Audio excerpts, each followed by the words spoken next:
Hao ndio watuletea sisi bacon hapa Tanzania, tukaenda Tanzania nyumbani.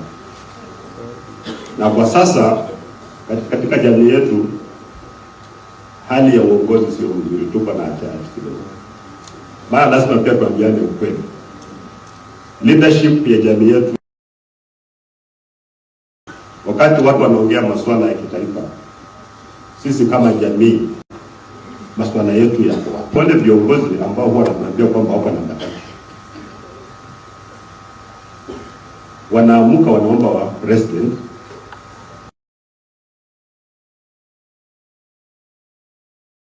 mwenyewe ambaye alikuwa amefiwa ndiye aliamua kusema kwamba upgrade the technical school in National Polytechnic.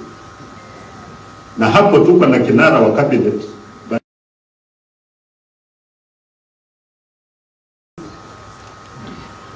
Mimi ilipeana hisia yangu kwa sababu president huwa anaambiwa ni mtu mwongo.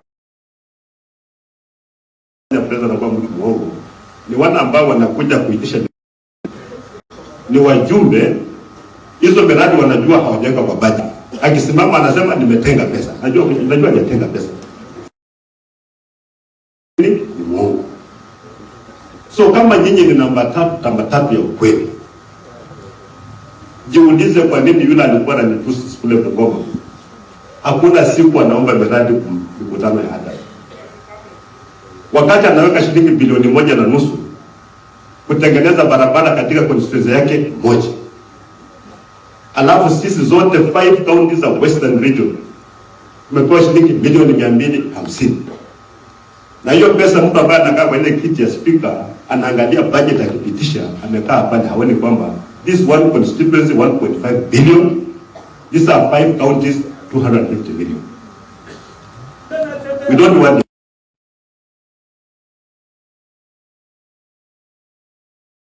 watu wetu hatuwezi kungojea tena. Niliambia wengine siasa ya 2032 imepangwa. Kwa hiyo arithmetic Mluya yuko huko. Na watu wanatuambia tungojee wafike hapo ndio watupange. Nyinyi mtakubali maneno kweli? Hatuwezi kubali. Na ndiposa wanaleta watu kuja kunitusi mimi. Watu Keriobani ndogo. Kama hiyo ndio advice president ana has got no advice at all. Kwa sababu Keriobani jamii ziko na bunduki. Na wale wajumbe wa bandari wamenunua wataka bunduki, hao wamenunua bunduki, wote wanapigana. Na wakati hizo jamii zinapigana hata polisi hawezi enda hapo. Polisi hata akiwa jangili kule ndo kule Keriobani polisi awe jangili. That same day that police officer is dead. The number of police officers ambao wameuawa na majangili in Keriobani, police wale wanajulikana, is a shame. Na hao viongozi wale wenyewe ambao wanapewa pesa ya CDF kununua bunduki, kununua risasi, majangili kuua watu. If a leader thinks that kuna kidnapping in Keriobani, huyo kiongozi yetaitwa na misuse to. It's not a leader at all. Na mimi kuna wakati niulizwa shida ya kule ni nini na watu wa media. And I gave the problem and I gave the solutions. Na mimi nashukuru mheshimiwa Kindiki ameimplement to the letter because what used to lack in that the past was political goodwill. Sasa hizo wameweka pesa kule, wamepeana support, mambo yamerudi chini. If you don't understand the geography of this country, unasemaje kwamba anatembea ameua watu Keriobani na akapeleka Yala? You don't just talk because you have a mouth.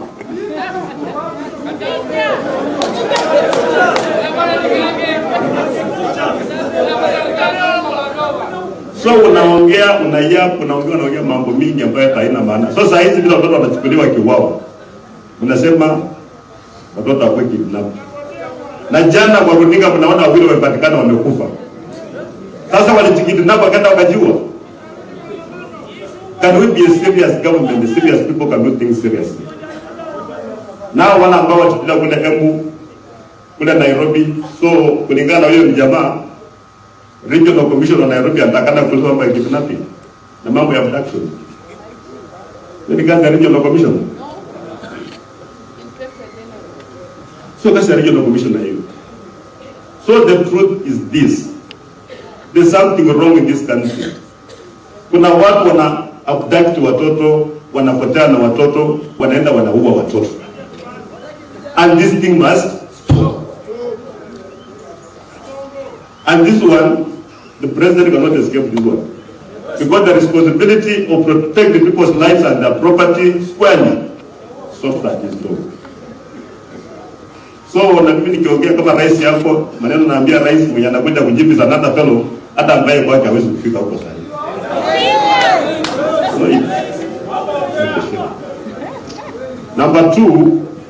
Number two, hii mambo wanasema anatembea rafiki ya Rigiji. Ndio naona mtu anachemuka hivyo kwa sababu hapo na vita na Rigiji huko. Anawekelea huyu mtu ya Rigiji. Na Rigiji mwenyewe hata mimi kuongea naye kwa simu huwa siongea naye kwa simu. We've never spoken, we've never met anyway. Ndiye kukutana na Rigiji. Lakini mko na system. Mko na National Intelligence Service.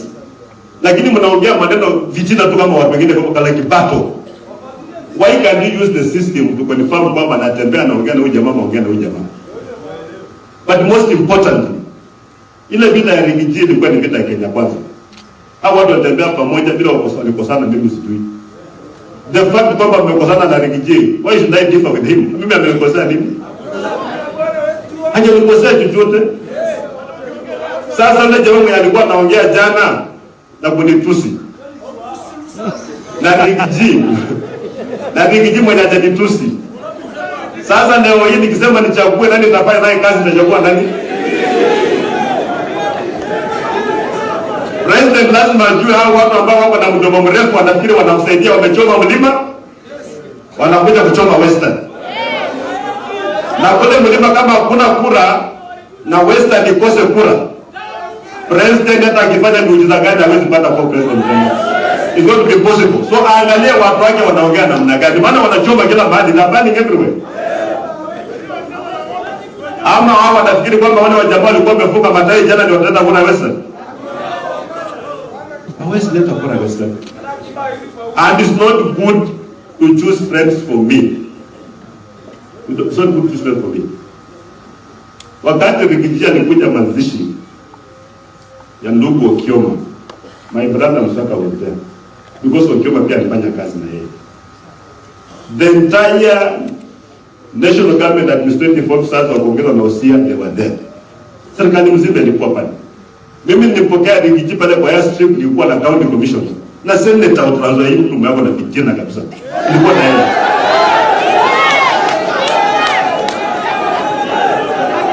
Na that day Rigiji akikuja, I was just want to clarify things. Ili and pray that this matter goes to bed and goes to bed permanently. So don't want to speculate. Rigiji, the former deputy president, alikuja na ndege ya Kenya Air Force. Foka. Ndege ya presidential jet ndiye alikuja nayo, alishuka wewe ndege mimi nikimpokea. As a person who understands protocol, mimi hata mawaziri huwa nawapokea hivyo na taadhima. Mwenzangu makama na kuja nawapokea namna hiyo.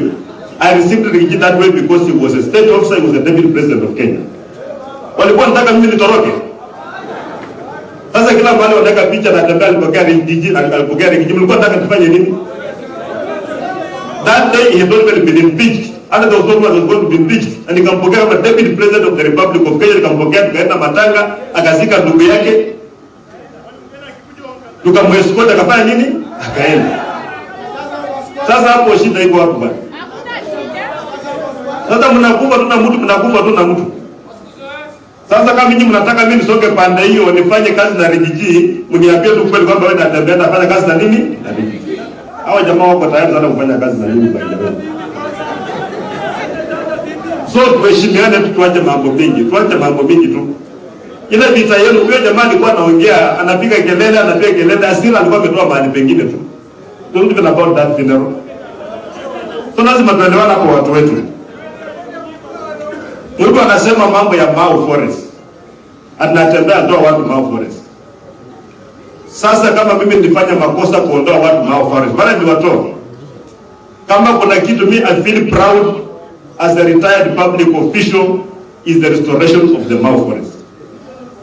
Kama nilifanya makosa wako na serikali sasa urudishe watu kwa Mau. Wale mimi kama nilifanya makosa correct makosa watu warudi nini? Wamudi mbao they leave me alone.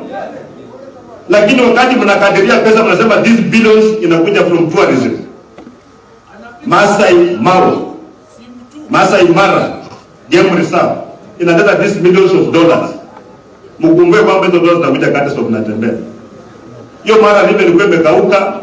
That 71 of the world beast ilikuwa imekwisha, ilikuwa ni matope. Sasa we have recovered that river, we have that forest, watu wanapiga kelele. Kama ni makosa, watu warudishe wapi? What conservation, then you are condemning those who are conserving the forest. And lastly on this matter, wakati mimi nilikuwa RC, nikifanya kazi na Kerio. Sasa wewe unalaumu RC na umekaa na David President. Hizo ni mambo ya duplicitous behavior sio nzuri. Sasa tunatoka tu watu ambao ni. So sisi tukiongea hivi nasikia wengine wanataka sawa tu, mimi nasema ni sawa. It is fine. But the culture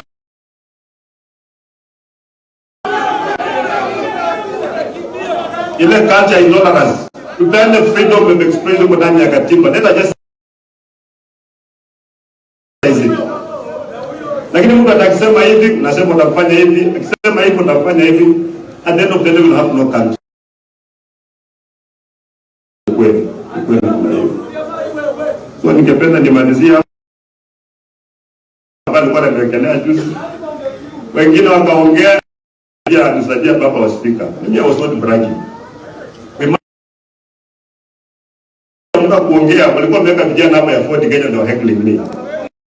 Wakiniambia ni heshimu siku nani ni heshimu nani. So nikasema